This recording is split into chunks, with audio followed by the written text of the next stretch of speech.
अब अपन अपना next topic चालू करते हैं जो कि है वाइस प्रेसिडेंट। प्रेसिडेंट का अपन ने पढ़ लिया, अपना वाइस प्रेसिडेंट का इसका सबसे पहला आर्टिकल है अपना आर्टिकल 63, जो कि डिक्लेयर करता है कि there shall be a vice president of India.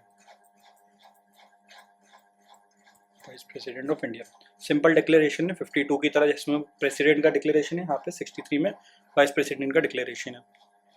फिर अगला आता है अपना आर्टिकल 64।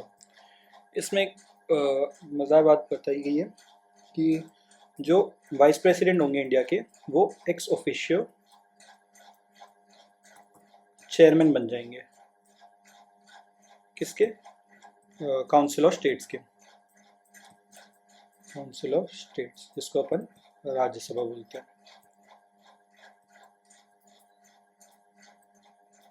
एक्स ऑफिशियो का मतलब क्या है? इसका मतलब है कि आप अगर वाइस प्रेसिडेंट की ऑफिस होल्ड कर रहे हैं तो इसी बेसिस पे आपको चेयरमैनशिप मिल जाएगी काउंसिल ऑफ स्टेट्स की, इस एग्जांपल में, है ना। चेयरमैन कौन होता है? जो पूरा जो काउंसिल ऑफ स्टेट्स है उनकी पूरी प्रोग्रेस देखता है, उनका पूरा प्रोसीजर देखते हैं। फिर यहाँ पे बोला है साथ साथ कि अपन ने जब प्रेसिडेंट देखा था तब अपन ने देखा था कि प्रेसिडेंट को कोई ऑफिस ऑफ प्रॉफिट होल्ड करना अलाउड नहीं होता, है ना। तो देखा जाए तो ये भी एक ऑफिस ऑफ प्रॉफिट ही है। अगर आप कोई चेयरमैन बन रहे हैं, आपको इसके वो भी मिलेंगे अलाउंसेस वगैरह। तो इसमें बोला गया है कि उसके अलावा कोई होल्ड नहीं करेंगे वाइस प्रेसिडेंट साहब। इसका आर्टिकल 63 में आते हैं अपन। साथ साथ बताया गया कि एक्स ऑफिशियो चेयरमैन होंगे काउंसिल ऑफ स्टेट्स के, एंड कोई other office of profit hold नहीं करेंगे। ठीक है, ये वाला तो कर सकते हैं क्योंकि यहाँ पे डिक्लेयर किया गया। इसके साथ साथ एक और प्रोवाइजो बताया गया है, वही कि जो अपने प्रेसिडेंट में पढ़ा था कि अगर कोई फॉर द टाइम बीइंग है वहाँ पे, अगर वाइस प्रेसिडेंट प्रेसिडेंट की तरह एक्ट कर रहे हैं आर्टिकल 65 के अंदर, जिसमें अपन ने देखा था टेम्पररी उसमें भी कर सकते हैं, हमें परमानेंट बेसिस पे भी कर सकते हैं 6 महीने के लिए। अगर वो तब प्रेसिडेंट बने हुए हैं वाइस प्रेसिडेंट साहब, तब वो चेयरमैन नहीं रहेंगे, वो चेयरमैन की ड्यूटी परफॉर्म नहीं करेंगे, और उनको जो अलाउंसेस मिलते हैं चेयरमैन होने की वजह से, जो भी अलाउंसेस सैलरी वगैरह मिलती है, वो सब उस पीरियड के लिए बंद हो जाएंगी। ऐसा प्रोवाइजो में कहा गया है। सिंपल बात है। फिर आते हैं अपन 65 अपन ने देख लिया था कि कब वाइस प्रेसिडेंट साहब प्रेसिडेंट की तरह एक्ट करेंगे। फिर अपन आते हैं अपने आर्टिकल 66 में। इसमें बताया है इलेक्शन कैसे होगा वाइस प्रेसिडेंट का। तो प्रेसिडेंट साहब के में अपन देखा था इलेक्टोरल कॉलेज बनता है ना। उसमें पार्लियामेंट तो रहती ही है, मतलब दोनों लोकसभा राज्यसभा दोनों रहती है, और सारे स्टेट्स के भी रहते हैं, है ना। सारे स्टेट के लेजिस्लेटिव असेंबलीज भी होती है। बट जब वाइस प्रेसिडेंट साहब का होता है उसमें सिर्फ हाउस ऑफ पार्लियामेंट होता है, मतलब पार्लियामेंट के हाउसेज होते हैं, सिर्फ लोकसभा राज्यसभा। इसमें स्टेट्स का कोई लेना देना नहीं है। इसमें जो 2 यूनियन टेरिटरीज थी, दिल्ली और पुडुचेरी, उनका भी कोई लेना देना नहीं है, ठीक है। और फिर इसमें जो होता है, इसमें नॉमिनेटेड एंड इलेक्टेड दोनों इंक्लूडेड होते हैं पार्लियामेंट के। राज्यसभा और लोकसभा के दोनों नॉमिनेटेड और इलेक्टेड दोनों पार्टिसिपेट करते हैं, जबकि प्रेसिडेंट में ये पार्टिसिपेट नहीं करते हैं। ये एक डिफरेंस है, ठीक है। फिर क्योंकि देखो डिफरेंस यहाँ पे ये आते हैं, नॉमिनेटेड प्रेसिडेंट में इसलिए पार्ट नहीं लेते क्योंकि नॉमिनेशन ही इनका प्रेसिडेंट करते हैं। तो प्रेसिडेंट के नॉमिनेटेड लोग उनके इलेक्शन में पार्टिसिपेट ले सेंस नहीं बनता, पर वाइस प्रेसिडेंट के में कर सकते हैं, इसलिए यहाँ पे आता है, ठीक है।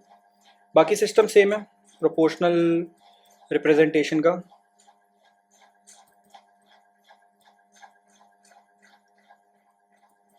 प्रोपोर्शनल से रिप्रेजेंटेशन होगा, सिंगल ट्रांसफरेबल वोट होगा,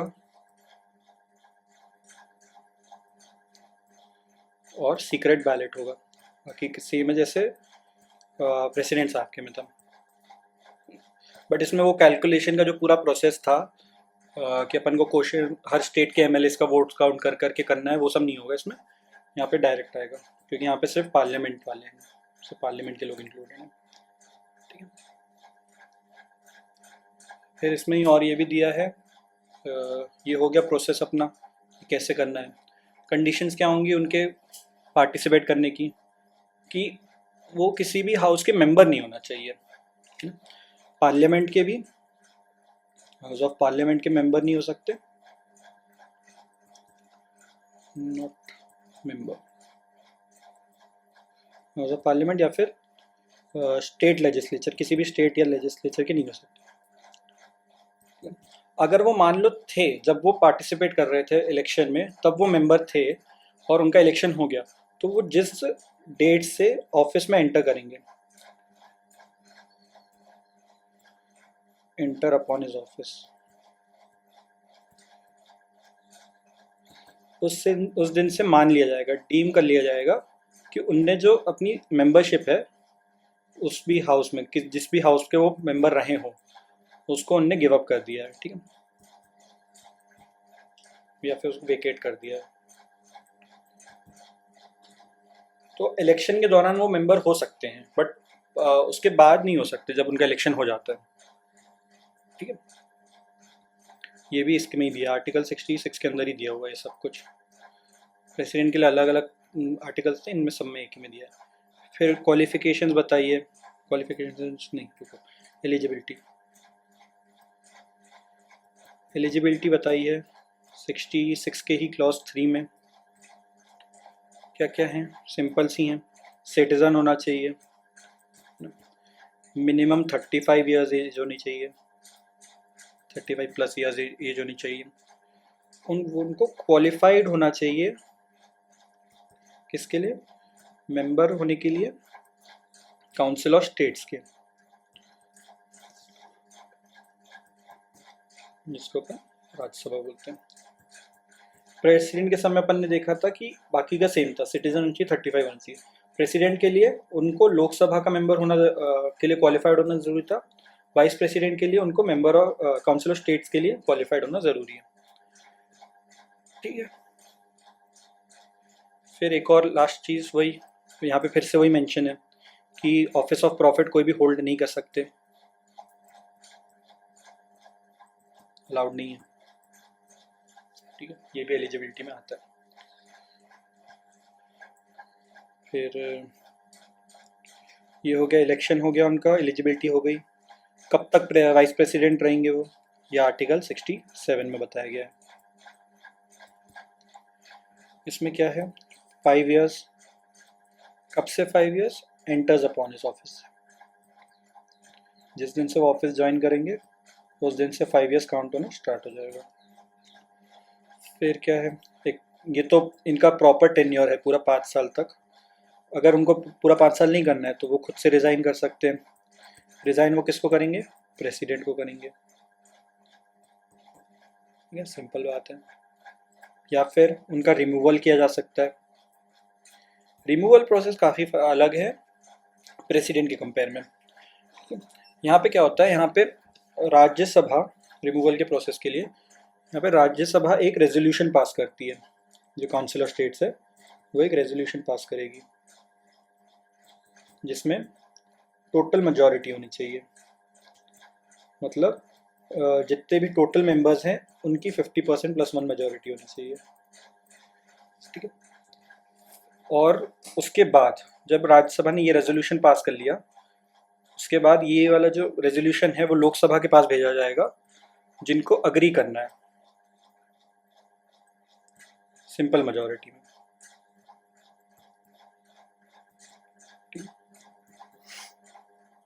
पर ये जो रेजोल्यूशन है ये पास करने से पहले उनको 14 डेज का नोटिस भेजना पड़ेगा, किसको, वाइस प्रेसिडेंट को, ताकि वो अपने आप को रिप्रेजेंट करवा पाए, कर सके। और जैसे अपने प्रेसिडेंट में पढ़ा था कि वहाँ पे वायलेशन ऑफ कॉन्स्टिट्यूशन का एक ग्राउंड होता है, तब उसी ग्राउंड पे आप उनको निकाल सकते हो, बट वाइस प्रेसिडेंट के लिए ऐसा कोई ग्राउंड नहीं बताया गया है।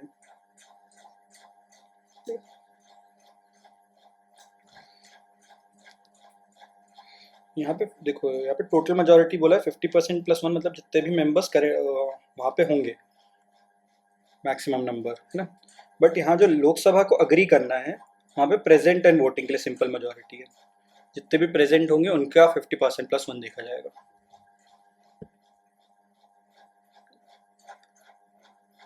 इसमें कोई दिक्कत नहीं यहाँ तक?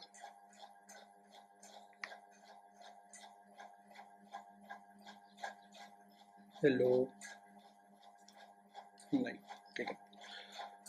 फिर वही सेम बात है कि अगर उनका एक्सपायरेशन ऑफ टर्म हो गया है, 5 साल का उनका एक्सपायरेशन टर्म हो गया, बट कोई नया बंदा आया नहीं है, तो वो तब तक कंटिन्यू करेंगे अपने ऑफिस में जब तक उनका सक्सेसर जो है, जो भी नया सिलेक्टेड कैंडिडेट होगा, वो अपना ऑफिस में ज्वाइन ना कर ले, इंटर्स अपॉन हिज ऑफिस, तब तक वो वाइस प्रेसिडेंट की ड्यूटी निभाते रहेंगे, है ना। फिर आते अपना आर्टिकल 69 पे, इसमें ओथ की बात करी गई है। ओथ किसको देंगे, ओथ कौन एडमिनिस्टर करेगा इनकी? वाइस प्रेसिडेंट की ओथ, उनको ओथ दिलाते हैं प्रेसिडेंट साहब, या अगर वो नहीं है तो कोई भी बंदा जो वो नियुक्त करें उस पर्पस के लिए। तो इनकी ओथ में क्या रहता है, कीवर्ड्स अपन एक दो देख लेते हैं। प्रेसिडेंट साहब देंगे,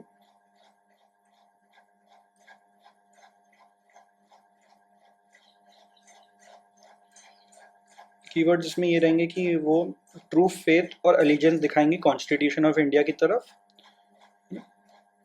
और फेथफुली डिस्चार्ज करेंगे जो भी उनको ड्यूटीज इम्पोज हो रही है वाइस प्रेसिडेंट साहब के ऊपर। ये दो चीज़ें हैं। अब अपन ने सब देख लिया इनका, इलेक्शंस, वाइस प्रेसिडेंट के इलेक्शन हो गए, प्रेसिडेंट साहब के इलेक्शन हो गए, बट अगर उन पे कोई डिस्प्यूट होता है कि जो भी इलेक्शन हुआ है प्रेसिडेंट साहब या वाइस प्रेसिडेंट साहब का, उसमें अगर कुछ भी गड़बड़ है तो क्या करेंगे? उसके लिए अपना आर्टिकल 71 जो बताता है कि कोई भी मैटर्स रिलेटेड हैं इलेक्शन से प्रेसिडेंट या वाइस प्रेसिडेंट के, तो अगर कोई भी डिस्प्यूट आता है, कोई भी डाउट आता है या फिर डिस्प्यूट इलेक्शन रिलेटेड, सिर्फ प्रेसिडेंट या वाइस प्रेसिडेंट की बात हो रही है यहाँ पे, ठीक है, सिर्फ प्रेसिडेंट और वाइस प्रेसिडेंट, तो इसको कौन चेक करेगा? इसकी इंक्वायरी एंड डिसीजन दोनों ही सुप्रीम कोर्ट करेगा, और जो भी सुप्रीम कोर्ट डिसाइड कर ले वो फाइनल होगा। अगर मान लो सुप्रीम कोर्ट ने बोला कि जो इलेक्शन हुआ है प्रेसिडेंट या वाइस प्रेसिडेंट का, उसमें कोई भी फ्लॉ है, ठीक है, कोई भी तरह से वो किसी भी लेवल पे अनलॉफुल है, तो वो इलेक्शन को साइड कर देगा। बट तब तक अगर प्रेसिडेंट या वाइस प्रेसिडेंट ने, पी या वीपी ऐसे लिख रहा हूँ मैं, तब तक कोई भी एक्शन लिया होगा, है ना, कोई भी एक्शन लिया होगा, तो वो जो एक्शन पहले लिया होगा, जजमेंट, मान लो ये एक टाइमलाइन है, यहाँ पे इलेक्शन हुआ है, यहाँ पे कोर्ट का डिसीजन आया यहाँ पे, है ना, तो इस ड्यूरेशन में जितने भी एक्शंस लिए गए होंगे ये इनवैलिडेट नहीं हो जाएंगे, वैलिडेट नहीं हो जाएंगे, ठीक है, ये सब वैलिड रहेंगे इस डिसीजन से पहले तक के, ऐसा क्लॉज 2 में बोला गया है, आर्टिकल 71 के क्लॉज 2 में बोला गया है, ठीक है। और जो पार्लियामेंट है जिसका थर्ड क्लॉज है आर्टिकल 71 का, इसमें बताया गया है पार्लियामेंट के पास पावर है, ये जो भी सारे लॉज हैं इसके रिलेटेड, इलेक्शन रिलेटेड, प्रेसिडेंट और वाइस प्रेसिडेंट के, वो पार्लियामेंट बाय लॉ गवर्न कर सकता है अगर वो in accordance with the constitution,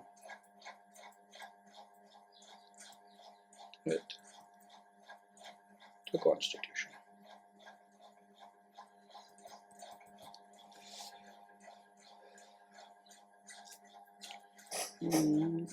regulation, ठीक है, ये हो गया अपना प्रेसिडेंट और वाइस प्रेसिडेंट का टॉपिक खत्म। अब अपन आते हैं अपने काउंसिल ऑफ मिनिस्टर्स पे।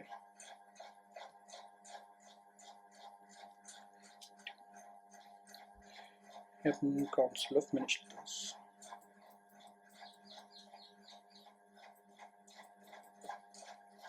इसमें अपने 2 आर्टिकल रहेंगे स्टार्टिंग में। कौन सा आर्टिकल? सबसे पहले 74। ये इसमें 2-3 डिक्लेरेशन होते हैं एक तरह से। क्या क्या है कि there shall be a council of ministers. ये काउंसिल ऑफ मिनिस्टर्स होंगे, ठीक है, इसको COM लिख रहा हूँ मैं, काउंसिल ऑफ मिनिस्टर्स। और इसके साथ साथ एक और बात बोलते हैं कि जो PM है वो उनके हेड होंगे, PM एट द हेड। तो PM काउंसिल ऑफ मिनिस्टर्स का ही हिस्सा है, वो बस उसके हेड है, ये एक डिक्लेरेशन करता है। फिर एक और बात बोलता है 74 में ही कि वो काउंसिल ऑफ मिनिस्टर्स की ड्यूटी होगी, क्या ड्यूटी होगी, कि वो एड एंड एडवाइस करेंगे, किसको? प्रेसिडेंट साहब को। ये काउंसिल ऑफ मिनिस्टर्स की ड्यूटी है।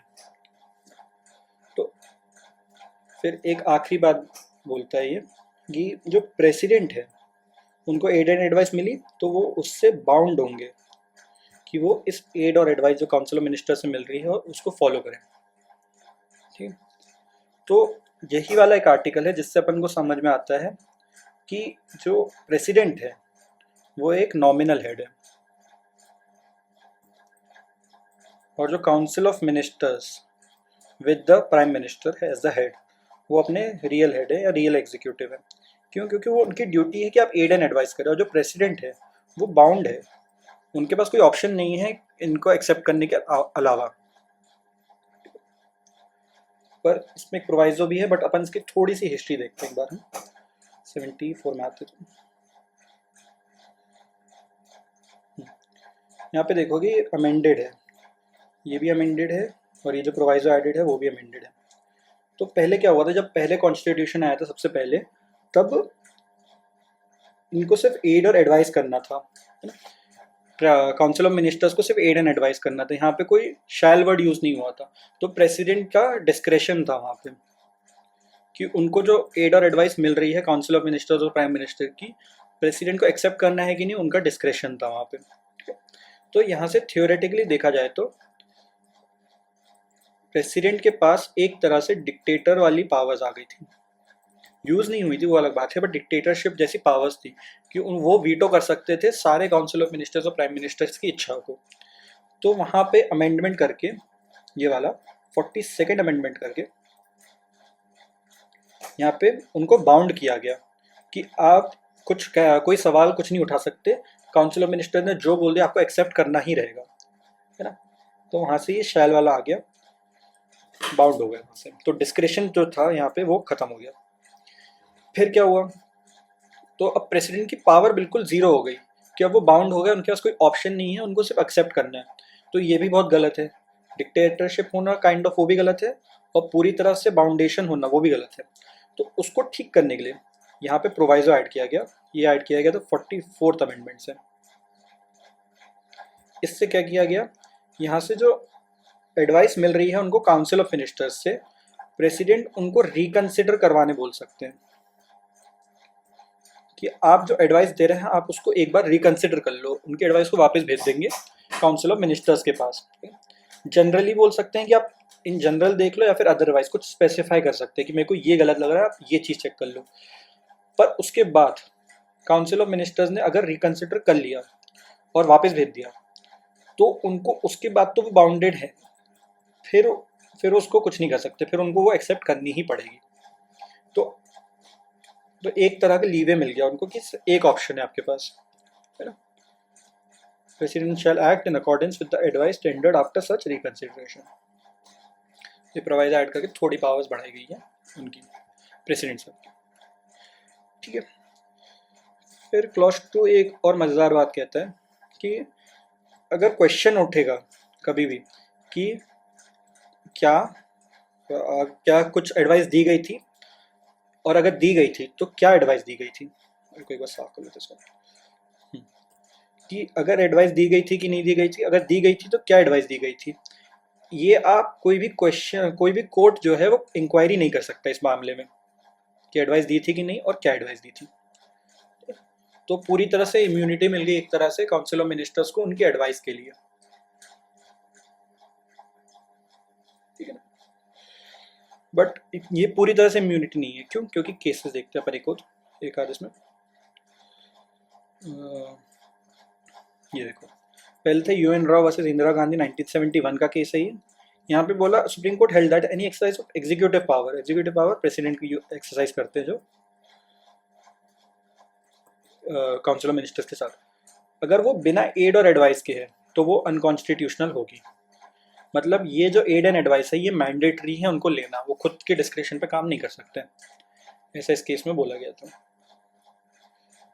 फिर SP Gupta versus union of India, जिसको फर्स्ट जजेस केस बोला जाता है, यहाँ पे कोर्ट ने बोला कि ठीक है आप क्या एडवाइस दे रहे हो उस पर हम नहीं जाएंगे, उसकी इंक्वायरी हम नहीं कर सकते, बट आप किस मटेरियल बेसिस पे दे रहे हो, किस बेसिस पे आप वो एडवाइस दे रहे हो, वो कोई सीक्रेट नहीं रहेगा, हम उसको स्क्रूटनाइज कर सकते हैं, हम उसको चेक कर सकते हैं। ठीक है, तो जो 74 क्लॉज 2 को था उसको अपहोल्ड किया गया, ठीक है सही है, बट आप कोई कौन सा मटेरियल यूज़ कर रहे हैं हम उतना तो चेक करेंगे, तो कंप्लीट इम्यूनिटी नहीं रहेगी काउंसिल ऑफ मिनिस्टर्स को कि आप जो मर्जी कर सकें। ठीक है, फिर एक आखिरी केस इस टॉपिक पे, ये Shamsher Singh versus state of Punjab का। यहाँ पे कोर्ट ने बोल दिया था कि जो प्रेसिडेंट और गवर्नर्स हैं, क्योंकि प्रेसिडेंट और गवर्नर्स की सिमिलर पावर्स होती हैं, वो सिर्फ कॉन्स्टिट्यूशनल या फिर फॉर्मल हेड्स हैं, मतलब सिर्फ नाम के हेड्स हैं या फिर कॉन्स्टिट्यूशनल के नाम पे हेड है बस।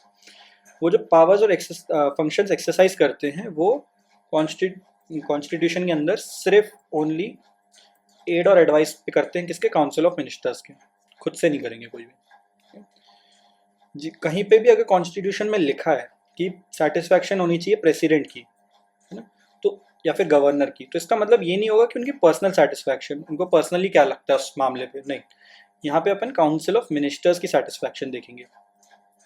ठीक है, पर इसमें एक छोटा एक्सेप्शन है गवर्नर के लिए कि कुछ कुछ केसेस में ऐसा होता है कि गवर्नर का सोल डिस्क्रेशन मिलता है, तो वहाँ पे उस केस में काउंसिल ऑफ मिनिस्टर नहीं देखा जाएगा, उनमें गवर्नर ही रहेंगे, बट इसको एक्सक्लूड करते हुए बाकी टाइम्स में काउंसिल ऑफ मिनिस्टर्स की सेटिस्फैक्शन देखी जाएगी किसी भी टॉपिक पे। ठीक है ना, यहाँ तक कोई दिक्कत?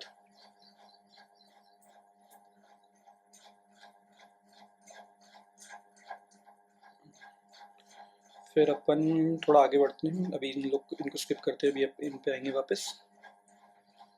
एक चीज़ अपन देखते हैं कि प्राइम मिनिस्टर की एक ड्यूटी देखते हैं अपन, जिससे और पता चलेगा कि जो प्रेसिडेंट है उनके पास कितनी कम पावर्स होती है और प्राइम मिनिस्टर के पास कितनी ज़्यादा होती है। इसके लिए अपन देखेंगे आर्टिकल 78। इसमें यहाँ पे 3-4 ड्यूटीज़ बताई गई हैं, प्राइम मिनिस्टर की ड्यूटीज़ हैं। ठीक है, प्राइम मिनिस्टर की ड्यूटीज़ पहली क्या है? पहली ये है कि जो भी डिसीजन लिए जा रहे हैं, किसके द्वारा? काउंसिल ऑफ मिनिस्टर्स के द्वारा जो भी डिसीजन लिए जा रहे हैं वो प्रेसिडेंट को कम्युनिकेट करना पड़ेगा, कम्युनिकेटेड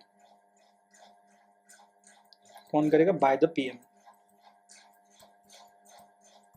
तो प्रेसिडेंट साहब हिस्सा नहीं बन रहे हैं डिसीजंस का काउंसिल ऑफ मिनिस्टर्स की, उनको सिर्फ कम्युनिकेट किया जा रहा है कि हमने ये डिसीजन लिया है, आपको पता रहना चाहिए। ये पहली ड्यूटीज है इसमें, ड्यूटी है इसमें। फिर सेकंड है अपना कि अगर प्रेसिडेंट साहब कोई भी रिक्वेस्ट करते हैं, प्रेसिडेंट साहब रिक्वेस्ट कर सकते हैं कि कोई भी, अगर आपने एग्जीक्यूटिव या फिर लेजिस्लेटिव इनिशिएटिव लिया है मैनेजमेंट के रिगार्डिंग, तो वो प्रेसिडेंट कोई भी रिक्वेस्ट कर सकते हैं इंफॉर्मेशन के रिगार्डिंग। ठीक है, तो वहाँ पे पीएम साहब की ड्यूटी बन जाएगी कि वो जो इन्फॉर्मेशन प्रेसिडेंट साहब मांग रहे हैं वो उनको प्रोवाइड करी जाए, ये पीएम साहब की ड्यूटी हो जाएगी। ये सेकंड है, पर ये उनके रिक्वेस्ट पे ही है। पर ये वाला जो है कम्युनिकेशन डिसीजन के, ये पीएम साहब को खुद से करने हैं। फिर थर्ड ड्यूटी जो है ये थोड़ी इंटरेस्टिंग है कि अगर कोई जैसे काउंसिल ऑफ मिनिस्टर्स होता है, इसके अंदर बहुत सारे मिनिस्टर्स होते हैं, अगर इनमें से किसी एक मिनिस्टर ने कोई डिसीजन लिया है बट बाकी के काउंसिल ऑफ मिनिस्टर्स है वो उसमें इन्वॉल्व नहीं थे डिसीजन मेकिंग प्रोसेस में, तो यहाँ पे ऐसे सिनेरियो में प्रेसिडेंट साहब रिक्वेस्ट कर सकते हैं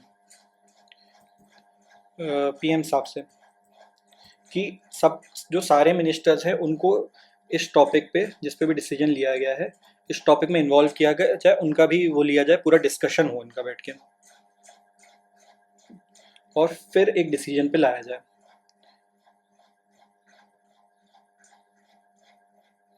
समझ आया ये वाला? सिंगल मिनिस्टर डिसीजन ले रहा है तो प्रेसिडेंट साहब बोल सकते हैं कि सब सारे काउंसिल ऑफ मिनिस्टर्स का ओपिनियन लिया जाए, उनका कंसिडरेशन लिया जाए। ठीक है ना? हाँ। ये वाला जो थर्ड है जो कि आर्टिकल 78 का सी है, आर्टिकल 78 का क्लॉज सी है, ये बहुत एसेंशियल फीचर है एक प्रिंसिपल ऑफ कलेक्टिव रिस्पॉन्सिबिलिटी जो बोलते हैं अपन।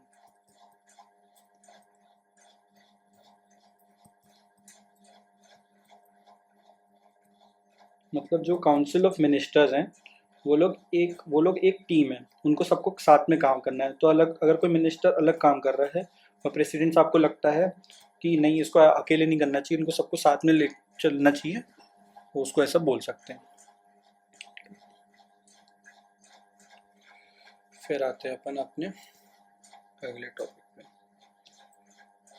जो कि है other provisions of the as to ministers. यहाँ पे पहला क्लॉज फिर से डिक्लेरेशन है, सिंपल सा, आर्टिकल 75। इसमें क्या बोलता है? पीएम साहब का अपॉइंटमेंट कौन करेगा? प्रेसिडेंट साहब करेंगे। ठीक है, सिंपल है। बट जो अदर मिनिस्टर्स हैं उनका अपॉइंटमेंट भी प्रेसिडेंट साहब ही करेंगे। पर ये वाला जो अपॉइंटमेंट है अदर मिनिस्टर्स का, ये सिर्फ हो पाएगा एडवाइस पे। किसकी? पीएम साहब की एडवाइस पे। पीएम साहब को तो प्रेसिडेंट डायरेक्ट इलेक्ट करते हैं, मतलब अपॉइंट करते हैं, बट अदर मिनिस्टर्स को सिर्फ पीएम साहब की एडवाइस पे। पर ये जो है कि पीएम साहब का अपॉइंटमेंट जो है ये मियर फॉर्मेलिटी होती है, मियर फॉर्मेलिटी होती है। क्यों? क्योंकि जो प्रोसेस दिया गया है, जो प्रोसेस होता है उसमें क्या होता है कि जो जो भी पार्टी मेजॉरिटी में होगी लोकसभा में, जिनके पास भी हाईएस्ट मेजॉरिटी होगी, उनका जो लीडर होगा उसको उठा के प्रेसिडेंट साहब डायरेक्ट पीएम बना देंगे। यहाँ पे उनका कोई डिस्क्रिप्शन नहीं होता, सिर्फ एक मेयर फॉर्मेलिटी होती है। ठीक है? जो पार्टी है, जो भी पार्टी है इनकी लीडर साहब की, उनको सिर्फ ये प्रूफ करना है कि हमारे पास मेजॉरिटी है, तो वो प्राइम मिनिस्टर बन जाएंगे। मान लो अगर कोई भी पार्टी अपनी मेजॉरिटी प्रूफ नहीं कर पाई और तो कोई पीएम ही नहीं बन पाएगा, इस सिनेरियो का अपन बोलते हैं हंग पार्लियामेंट। मतलब किसी पार्टी की मेजॉरिटी नहीं बनी तो कौन बनेगा फिर प्राइम मिनिस्टर? कोई नहीं बनेगा पाएगा प्राइम मिनिस्टर। हंग पार्लियामेंट होती है, तो ये एक इस ग्राउंड पे तो डिसॉल्व भी किया जा सकता है प्रेसिडेंट द्वारा, अगर कोई सिंगल मेजॉरिटी नहीं बन रही है तो। ठीक है, इसको अपन हंग पार्लियामेंट बोलते हैं। हाँ, फिर क्या है? फिर क्लॉज 1A जोड़ा गया है इसमें एक 91 अमेंडमेंट के द्वारा, जो कि 2003 में आया था। इसमें क्या हुआ, यहाँ पे बोला गया है कि काउंसिल ऑफ मिनिस्टर होगा। आर्टिकल 74 में अपन ने देखा there shall be a council of ministers, है ना? यहाँ पे बता दिया डिक्लेयर 74 में, और 75 में बोल दिया कि प्रेसिडेंट साहब अपॉइंट करेंगे। बट इसमें क्या होता है, जो क्लॉज 1A ऐड किया गया उसमें बताया गया है कि जो काउंसिल ऑफ मिनिस्टर्स हैं, है ना, उनका एट मैक्स आप कितने रख सकते हो? तो वहाँ पे बताया गया कि आप 15% रख सकते हो at max, 15% of the total membership, किसकी? लोकसभा की, ऑफ हाउस ऑफ पीपल। तो जितने भी लोग इलेक्ट होके आ रहे हैं उनका सिर्फ 15% तक का आपका काउंसिल ऑफ मिनिस्टर बन सकते हैं। फिर यहाँ पे अपन थोड़ा सा एक आगे देखते हैं एक बार। क्लॉज 5 में अगर अपन जंप करेंगे थोड़ा सा, तो वहाँ पे लिखा है कि कोई अगर कोई इंसान मेंबर नहीं है किसी भी हाउस का, किसी भी पार्लियामेंट का, इसमें दोनों इंक्लूडेड है।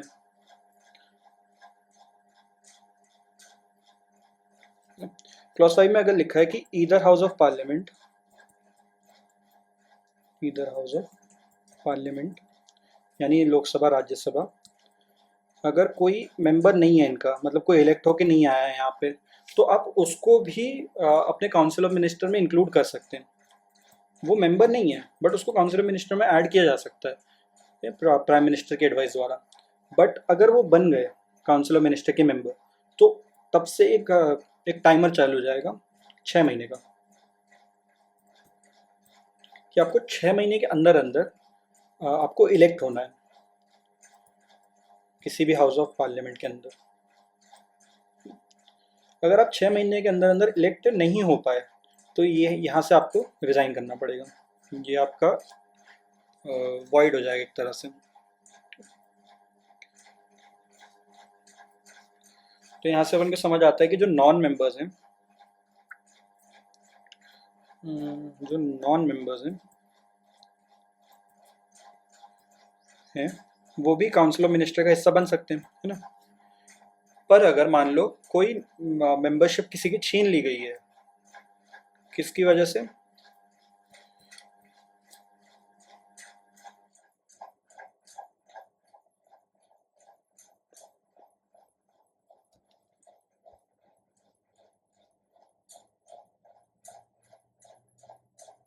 हेलो, हाँ, अगर किसी की मेंबरशिप छीन ली गई है डिफेक्शन के ग्राउंड पे। डिफेक्शन क्या होता है, कोई एक पार्टी से दूसरी पार्टी में अगर जंप करके जाता है, 10 शेड्यूल में दिया हुआ है। तो अगर डिफेक्शन के ग्राउंड पे किसी की मेंबरशिप सस्पेंड हो गई है फॉर द टाइम बीइंग, तो क्या उसको भी आप काउंसिल ऑफ मिनिस्टर्स में पार्ट मेंबर बना सकते हैं, काउंसिल ऑफ मिनिस्टर का हिस्सा बना सकते हैं। इसका इसका सवाल का जवाब देता है क्लॉज 1 का बी, आर्टिकल 75 के अंदर ही जो 1 का बी है वो बताता है कि अगर कोई डिफेक्शन के ग्राउंड पे मेंबरशिप किसी की छीन ली गई है, तो आप उसको काउंसिल ऑफ मिनिस्टर्स में भी नहीं बैठा सकते। सिंपल सा है। ये 1 बी भी 91st अमेंडमेंट से आया था।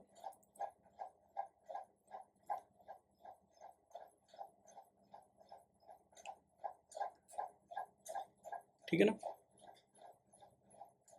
अपन फट से सारे क्लॉज देख लेते हैं। फिर आता अपना क्लॉज, कितने हो गए, 5 हो गया, 1 2 हो गया, 2 नहीं हुआ, हाँ 2। क्लॉज 2 में, क्लॉज 2 में बताया गया है कि जो मिनिस्टर्स हैं सारे, prime minister, council of ministers, वो कब तक अपना काम करते रहेंगे। तो यहाँ पे कोई फिक्स ड्यूरेशन नहीं बताई गई है, ठीक है। ये लोग काम करते हैं प्लेजर ऑफ प्रेसिडेंट पे, प्लेजर ऑफ प्रेसिडेंट मतलब जब तक प्रेसिडेंट साहब उनको ना निकाल दें, वो लोग तब तक अपनी पोस्ट पे बने रहेंगे। पर यहाँ पे अपन ने जैसे उस केस में पढ़ा था अभी थोड़ी देर पहले, प्लेजर ऑफ प्रेसिडेंट का मतलब वही हो जाता है कि प्लेजर ऑफ प्राइम मिनिस्टर और काउंसिल ऑफ मिनिस्टर्स। अगर प्राइम मिनिस्टर उनको, प्रेसिडेंट साहब को बोले कि अपन को लोकसभा को डिसॉल्व कर देना चाहिए, तो कर दिया जाएगा, प्रेसिडेंट साहब खुद से नहीं करेंगे। और अगर वो चाहते हैं कि काउंसिल ऑफ मिनिस्टर्स से भी किसी पर्सनल किसी मेंबर को निकाला जाए, पर्टिकुलर मेंबर को, क्योंकि उन्हीं की काउंसिल ऑफ मिनिस्टर्स है, प्राइम मिनिस्टर की ही, है ना, तो वो भी ऐसा कर सकते हैं, उनके पास ऑप्शन रहता है। पर क्लॉज 2 के हिसाब से वो प्लेजर ऑफ प्रेसिडेंट के ड्यूरेशन के लिए ही काम करते हैं। फिर क्लॉज 6 में बताया है, क्लॉज 6 में क्या है, जो सैलरीज हैं और अलाउंसेस हैं सारे मिनिस्टर्स की, वो पार्लियामेंट लॉ बना सकता है अपने हिसाब से, पार्लियामेंट बाय लॉ डिटरमाइन करेगा। जब तक वो डिटरमाइन नहीं कर लेते, सेकंड शेड्यूल में दिया हुआ है, सेकंड शेड्यूल में सैलरी अलाउंसेस वगैरह वगैरह दिया हुआ है ना। अच्छा सॉरी, क्लॉज 4 रह गया। क्लॉज 4 में क्या बताया, क्लॉज 4 में सिंपल बात है कि जो ओथ है हर मिनिस्टर को, मिनिस्टर जो है before enter upon his office, मतलब अपने ऑफिस में ज्वाइन करने से पहले उनको ओथ और एफर्मेशन देनी पड़ेगी। ओथ और एफर्मेशन देनी पड़ेगी। ओथ और एफर्मेशन किसको देंगे? प्रेसिडेंट साहब को देंगे। जो ये ओथ और एफर्मेशन है मिनिस्टर्स की, ये कहाँ मेंशन है? प्रेसिडेंट और वाइस प्रेसिडेंट की देख लिया अपन ने, आर्टिकल्स में मेंशन है। पर जो बाकी सब लोग हैं उन सबकी जो ओथ और एफर्मेशन होती है वो थर्ड शेड्यूल के अंदर मेंशन होती है। ठीक है, तो क्लॉज 6 में ये बताया गया है, सॉरी क्लॉज 4 में बताया गया है कि ओथ और एफर्मेशन प्रेसिडेंट साहब को देंगे, और जो ओथ और एफर्मेशन है वो थर्ड शेड्यूल में दिया हुआ है। ठीक है, फिर बचता है अपना, देख लें एक बार। क्लॉज 1 हो गया कि एड एंड एडवाइस होगी। क्लॉज 1 ए हो गया कि 15% से ज़्यादा नहीं हो सकते। 1 बी हो गया कि अगर कोई डिफेक्शन के ग्राउंड पे, डिफेक्शन दिया 10th शेड्यूल में, डिफेक्शन पे हुआ है तो वो काउंसिल ऑफ मिनिस्टर्स का हिस्सा नहीं बन सकता। सेकंड में बता दिया क्लॉज 2 में कि during the pleasure of president. Clause 3 अभी अपन देखेंगे थोड़ा सा।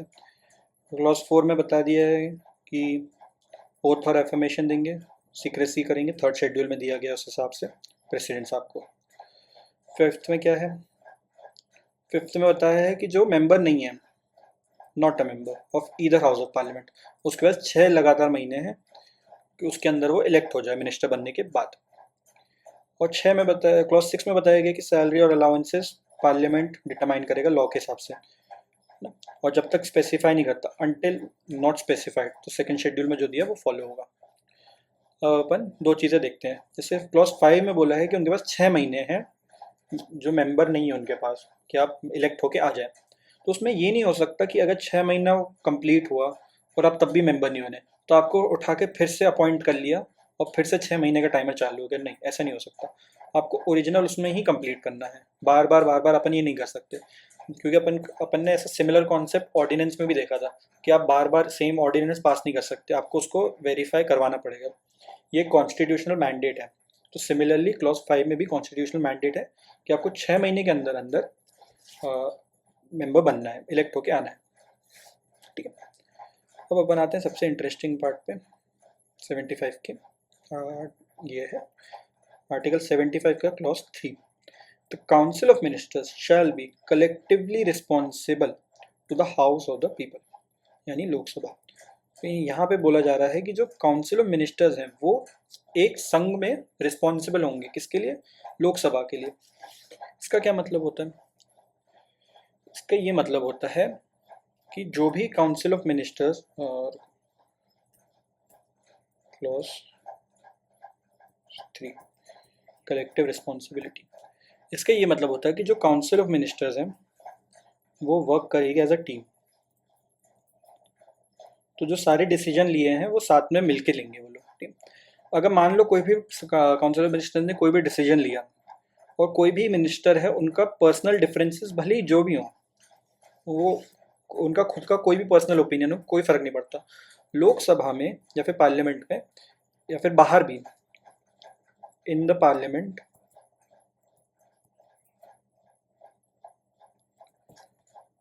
और आउटसाइड, मतलब पार्लियामेंट के अंदर, लेजिस्लेचर के अंदर या फिर बाहर भी, जैसे मीडिया में होता है, वहाँ पे भी आपको जो भी डिसीजन काउंसिल ऑफ मिनिस्टर का लिया गया है उसको सपोर्ट करना है। आप अपना अलग अलग नहीं कर सकते, आपको एक संग रहना है, आपको एक टीम बन के चलना है। अगर आप सपोर्ट नहीं करना चाहते किसी का, तो आपको क्या है, आपके पास एक सिंपल सोल्यूशन है। अगर आप काउंसिल ऑफ मिनिस्टर का हिस्सा हैं और आपको जो भी डिसीजन लिया गया है आप उनके संग नहीं हैं, तो आप क्या करेंगे? आप रिज़ाइन कर देंगे। बस यही ऑप्शन है आपके पास, या तो आप साथ देंगे या फिर आप रिज़ाइन करेंगे। ठीक है, फिर जो डिसीजन जो भी लिया जा रहा है काउंसिल ऑफ मिनिस्टर्स का एक साथ में, तो उसकी रिस्पॉन्सिबिलिटी जो बनेगी, उसके जो कॉन्सिक्वेंसेज होंगे, उसके जो कॉन्सिक्वेंसेज होंगे उसकी रिस्पॉन्सिबिलिटी कौन लेगा? तो इसकी रिस्पॉन्सिबिलिटी पूरा का पूरा काउंसिल ऑफ मिनिस्टर्स एक साथ लेगा। यहाँ पे आप ब्लेम गेम नहीं कर सकते कि उसकी जिम्मेदारी थी, मेरी जिम्मेदारी थी, नहीं। यहाँ पे आपको सबको संग रहना है यहाँ पे भी। तो अच्छा होगा तब भी काउंसिल ऑफ मिनिस्टर्स एक साथ रहेंगे, बुरा होगा तब भी काउंसिल ऑफ मिनिस्टर्स एक साथ रहेंगे।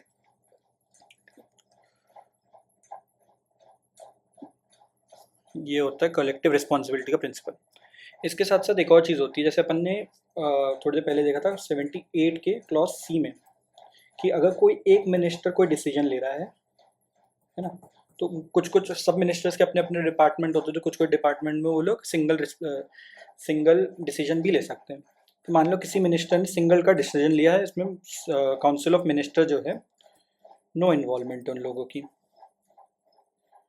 तो अगर ऐसे किसी डिसीजन की रिस्पॉन्सिबिलिटी लेनी है,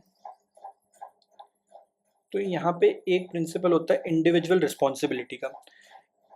इसमें इन मिनिस्टर के पास पूरा एक डिपार्टमेंट होगा, है ना, तो वहाँ पे ये मिनिस्टर साहब ब्लेम गेम नहीं कर सकते कि मेरे डिपार्टमेंट के लोगों की वजह से हुआ या फिर इनकी वजह से हुआ, कुछ नहीं कर सकते। यहाँ पे उनको खुद से रिस्पॉन्सिबिलिटी लेनी पड़ेगी। और अगर काउंसिल ऑफ मिनिस्टर इन्वॉल्व नहीं थे तो उनके डिपेंड करता है, यहाँ पे काउंसिल ऑफ मिनिस्टर्स की कोई रिस्पॉन्सिबिलिटी नहीं बनेगी ना, नो रिस्पॉन्सिबिलिटी, क्योंकि वो इन्वॉल्व ही नहीं थे यहाँ पे। तो यहाँ पे उनके पास ऑप्शन रहेगा कि या तो वो सपोर्ट करें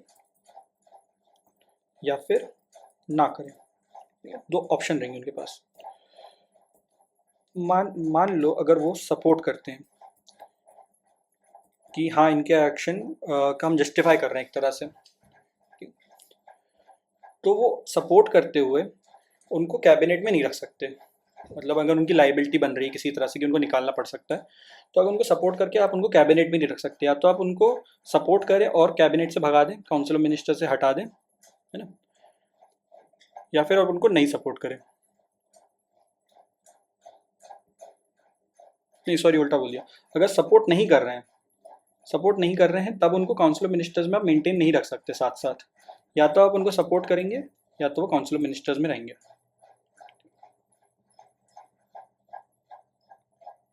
है ना। ये होता है अपना कलेक्टिव रिस्पॉन्सिबिलिटी का प्रिंसिपल, जो कि 75 के क्लॉज 3 में दिया है। यहाँ पे एक बात ध्यान रखने की है कि प्रेसिडेंट साहब की ऐसा कोई प्रोविजन नहीं है कॉन्स्टिट्यूशन के अंदर, no provision in the constitution कि प्रेसिडेंट साहब की कोई भी रिस्पॉन्सिबिलिटी बनती है।